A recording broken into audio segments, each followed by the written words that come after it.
is CGTN, China Global Television Network.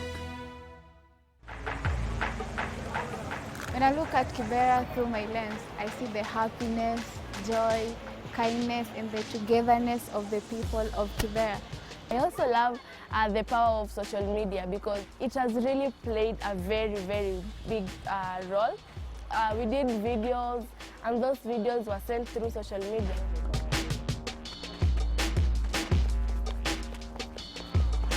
Nikiangalia kwa koti, huwa na feel kuna kitu natafuta na ng'ang'ana, yaani hata niwe mzuri kushinda na dada.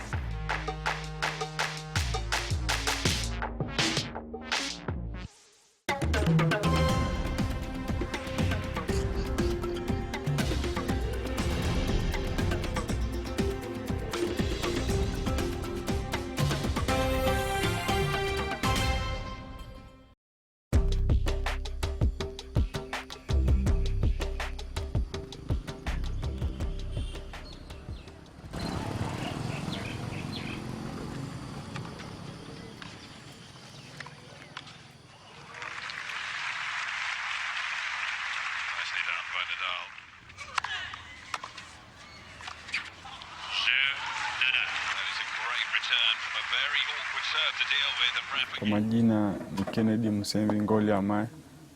Nina umri wa miaka 17. Nimezaliwa Kibera. Mimi hupenda tennis. Nilianza tennis nikiwa shule ya chekechea. Mwalimu wetu alimleta kocha shuleni. Akatuonesha huo mchezo. Alipoleta mimi kwangu niliupenda. Nikaona nichukulie kama kitu cha maana.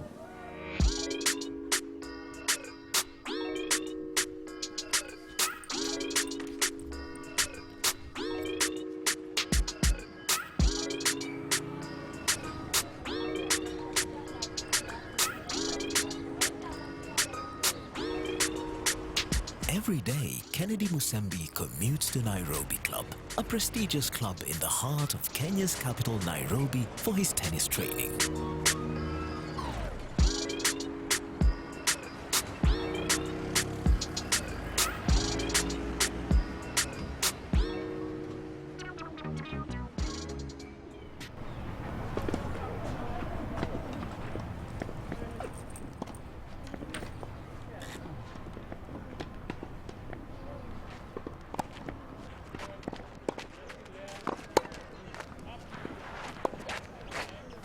Tangu nianze tennis, kumekuwa na changamoto kidogo kama ukosefu wa fare, lakini mamangu amekuwa akinisupport ili nisikose kuenda, kwa sababu pia anajua ni kitu inaweza nisaidia katika maisha.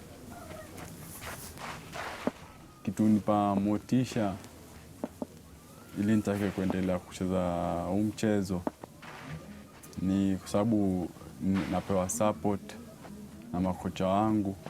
Hataki nibaki mtaani nikae tu.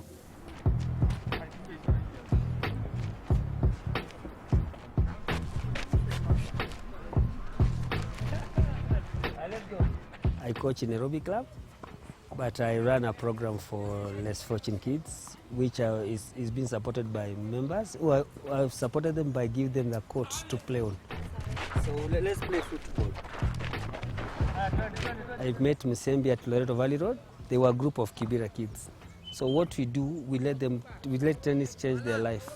So they play ITF, is a International Tennis Federation tournaments junior, where they try their best, and if they make it, we look for scholarship in America.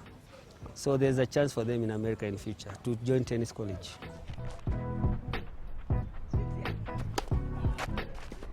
Yeah, Musembi is a good player. He's disciplined. I like Musembi. He's my captain player for my program. For the team to win, it has to have someone like Musembi who has to pull and push the team to work for it hard. That is the best thing with Musembi.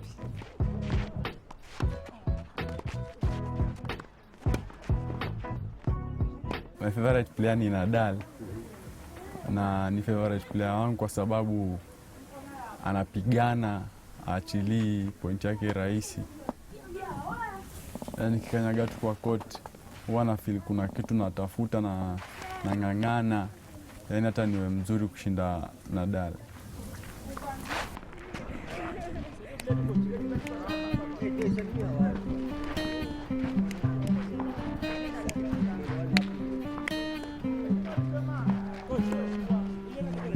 Ndoto yangu ni kuwa professional player,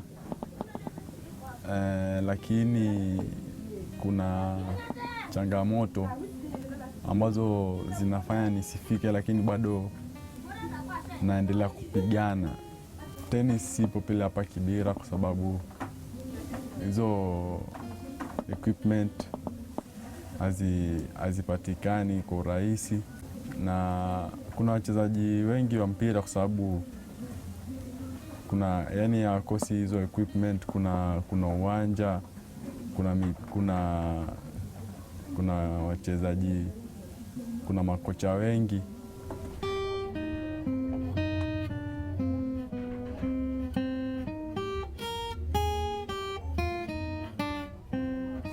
Si tennis peke yake ndo na focus nayo, because pia bado mimi ni mwanafunzi, saa na focus kwa hizo mbili.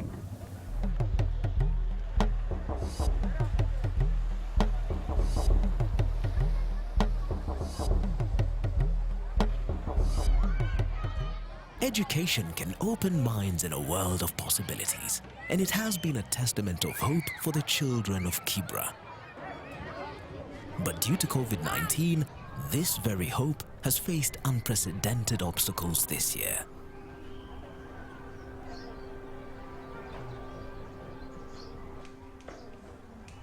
So 2 times 8.82, like protons are 16, neutrons are 18. And the second neon is 21. This is not your typical classroom here in Kibra, Kenya. In normal circumstances, the class would be full to capacity. But currently, most of the students are at home. To equal negative number, the answer is 0. We have suspended learning in all our education institutions with immediate effect. On March 15th, Kenyan President Uhuru Kenyatta announced the closure of schools countrywide due to coronavirus. Primary and secondary. 3 days earlier, Kenya had confirmed its first coronavirus case. I want to inform you that the Ministry of Health has confirmed the first coronavirus case in Kenya.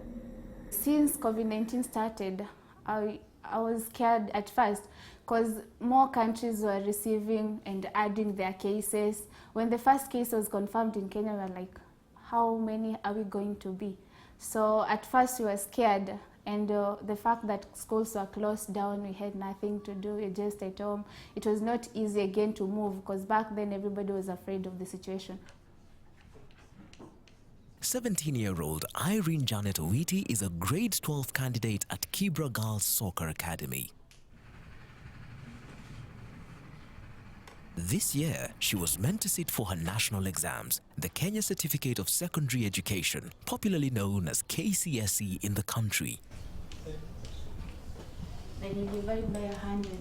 The fact that most students in Kenya are not going to do their exams this year has been so bad to everybody, because we had our plans. We knew that next year we won't be going back to school.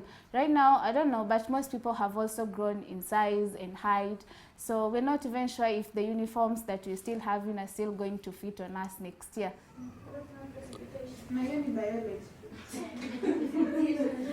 Until the beginning of this month, Irene, like other students in Kibra, had stayed home without learning. Some schools in the country have been running online classes, but in informal settlements such as Kibra, this is a privilege residents cannot afford. So some teachers and students here had to take matters into their own hands. I had to make a step of continuing with my academics. So I thought of what to do. Then I talked to my teacher, that's Chateka, he's the director of our school. I started coming for the remedial classes.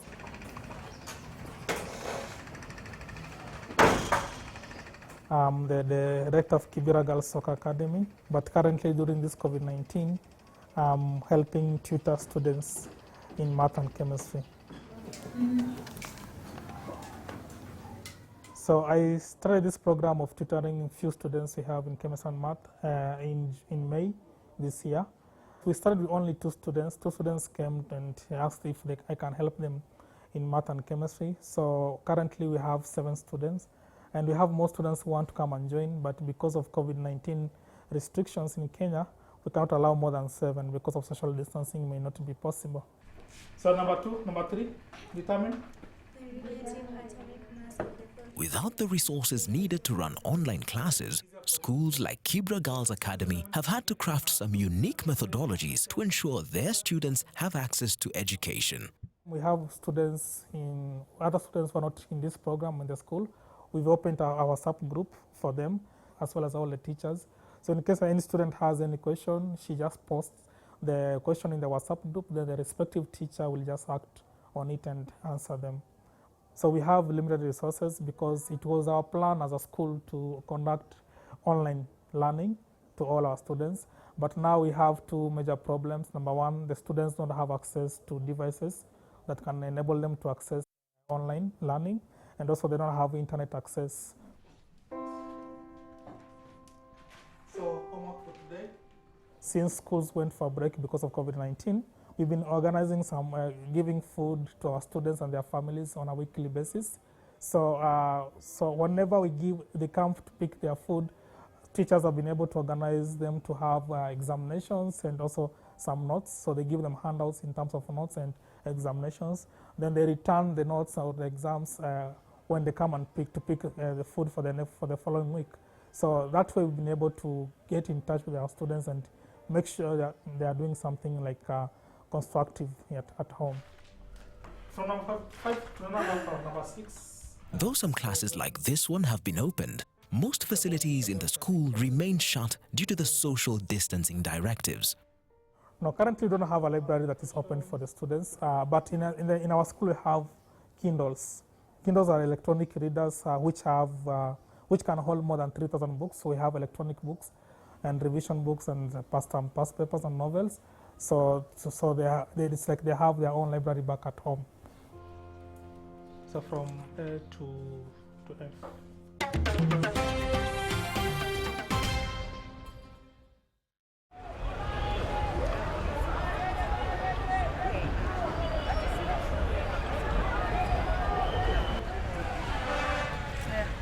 Evelyn, a farmer from Kibera, is one of the residents that have been affected by the pandemic. She has now resorted to farming for her to cater her basic needs. From Sauti Yetu, I'm Silvia Odhiambo. Meet 13-year-old Silvia Odhiambo, a young journalist making headlines in Kenya. Sylvia was born and raised in Kibra slum. I started reporting last year, 2019, June. Okay, at first I was shy.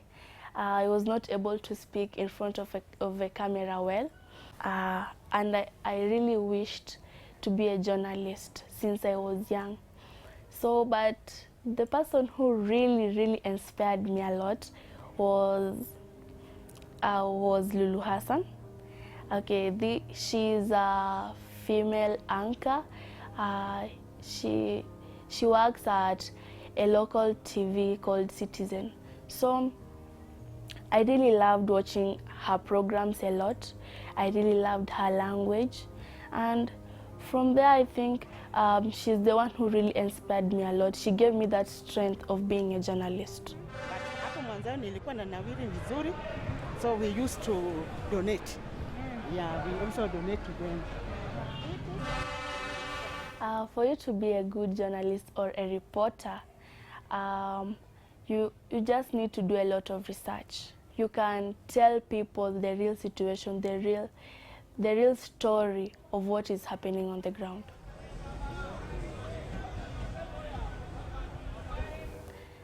I think journalism is a fantastic career because it involves a lot of traveling, and I really love traveling a lot because When you do travel, you're going to meet so many people every new day, learn new things. When you be a journalist, it's like you are a teacher, in other words, because so many people depend on you. For example, when COVID-19 was announced, people could not be able to know that there is a pandemic without the media or without journalists.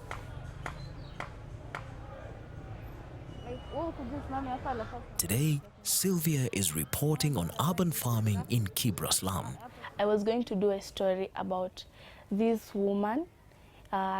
She is doing urban farming in Kibera, of which it's very, very rare to find people doing that. Do you do this for money or for you to at least get something to eat?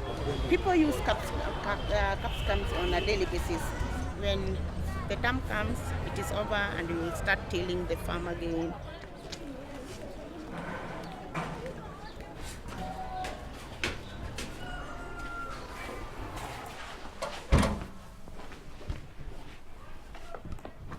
We did the story well, but I was somehow disappointed when I came to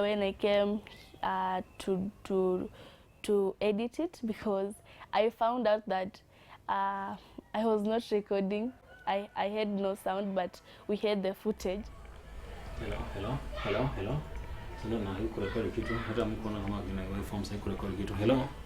Hello.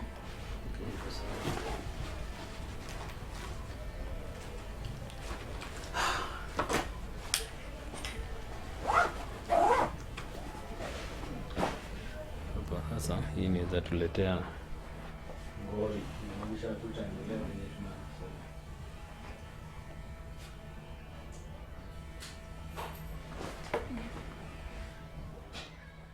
I was actually the one holding the recorder, so I had put all the blame on me because I don't know what happened. I felt so disappointed, but through the help of my teacher, Job, he helped us a lot, though we had lost some details there, but we were able to do another recording, which also helped us a lot. Since COVID-19, Since COVID-19 was announced, most people, especially teachers like Evelyn, lost their jobs.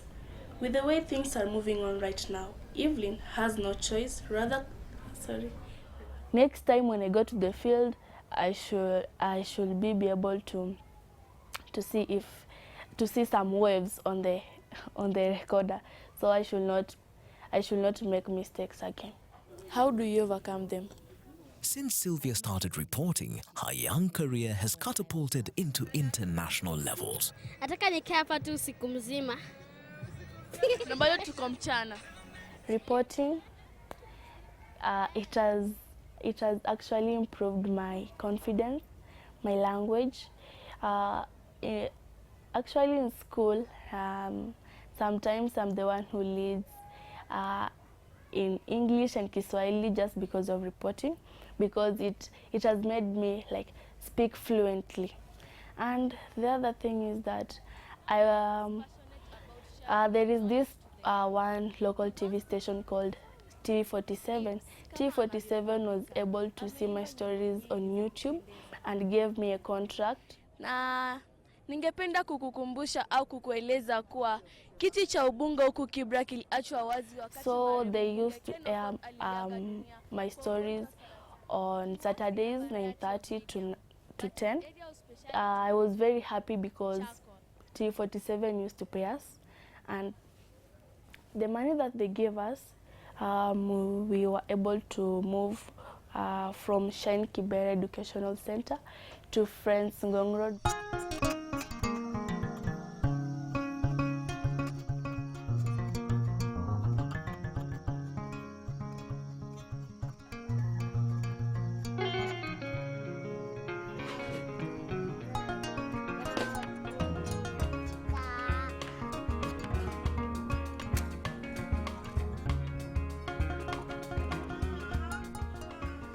I live with my aunt, her 6 kids, and my uncle, bringing the family to a total of 9.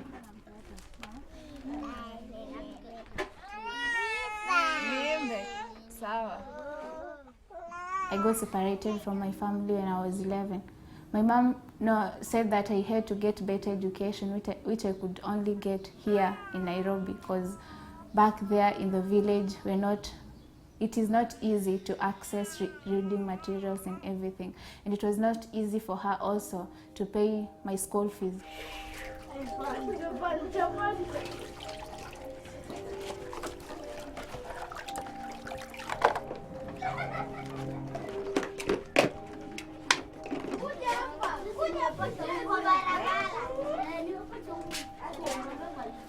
I love doing chemistry and biology.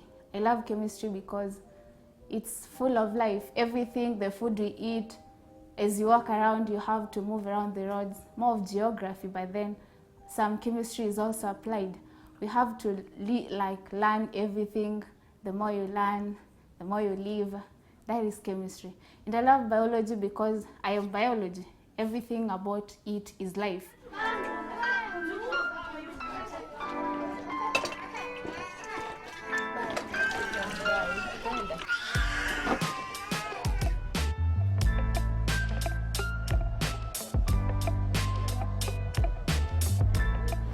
I love taking the photos and videos of the culture, nature of the people of Kibera.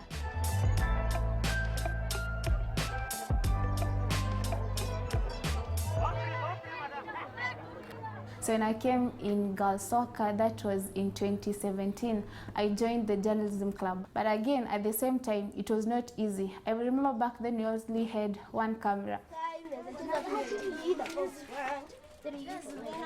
So we started doing photography. I did that until finally when job came in. He taught us how to write scripts, how to report, how to do videography. And anytime he just wants his photos to be taken, he just calls me. I've been able to shoot for a local TV station here in Kenya for our Sauti Yetu program. It's a program also that only deals with young students as journalists. So it's a Sauti Yetu program. At the same time, during the COVID-19, I was also able to shoot for CGTN, that is the African Child Features.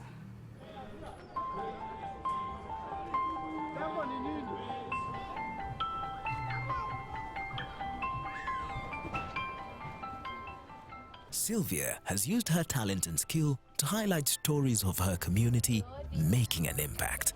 This child prodigy looks to empower her community one story at a time. Reporting has really changed my community a lot, because whenever I do their stories or whenever they allow me to tell their stories, that has also helped them a lot, because it has created connections. Because I did this story about this young man called Evans.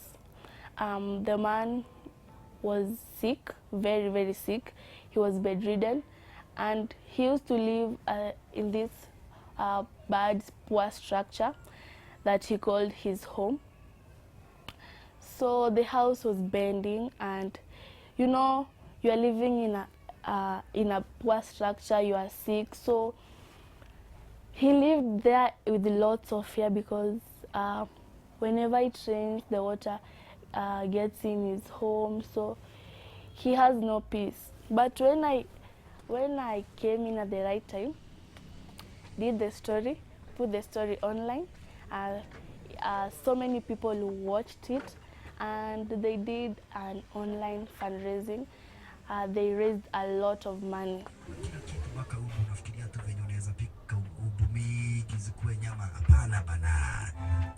The money was used to build him a new house, buy him basic needs, his basic needs like food, shelter, clothes, and also he also used the money to take him to the hospital. As now he can walk. I'm proud to say that he can walk. His health is improving a lot. Wasichana wawili ninawajua, walikuja hapa kunitembelea.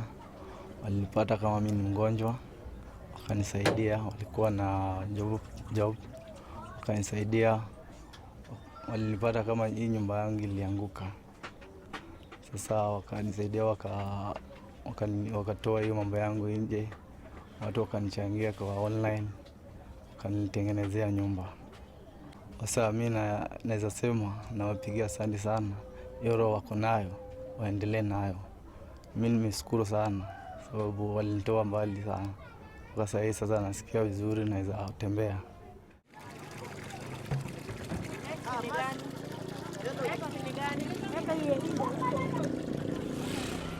After highlighting the story of Evans and also shortage of water in Kibera, there is this organization called Generosity Global watched my story.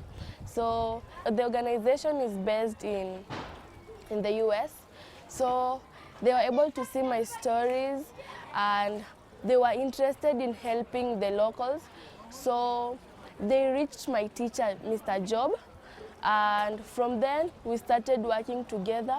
And since that day that we started working together, my people or the locals or Kibera people have really benefited a lot because now they get free water every week and also they're getting free food.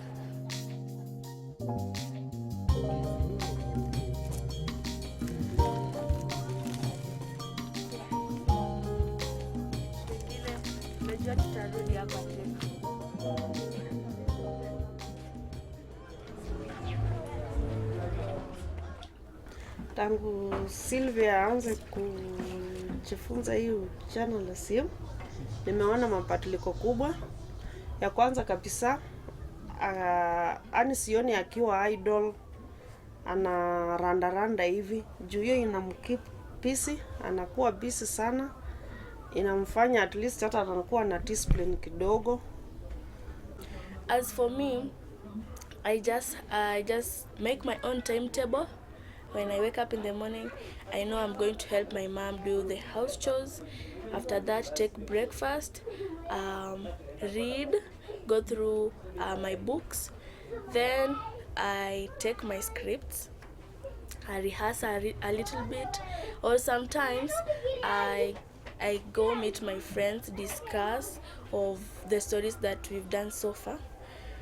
Actually, I don't play because it's much safer at home, especially at this time of COVID-19. So that has been so hard for me because I also miss my friends. Kibera really means a lot to me because this is my home. Kibera is like any other place. So the only difference is that Kibera is a slum. And the people here in Kibera are so hardworking and resilient.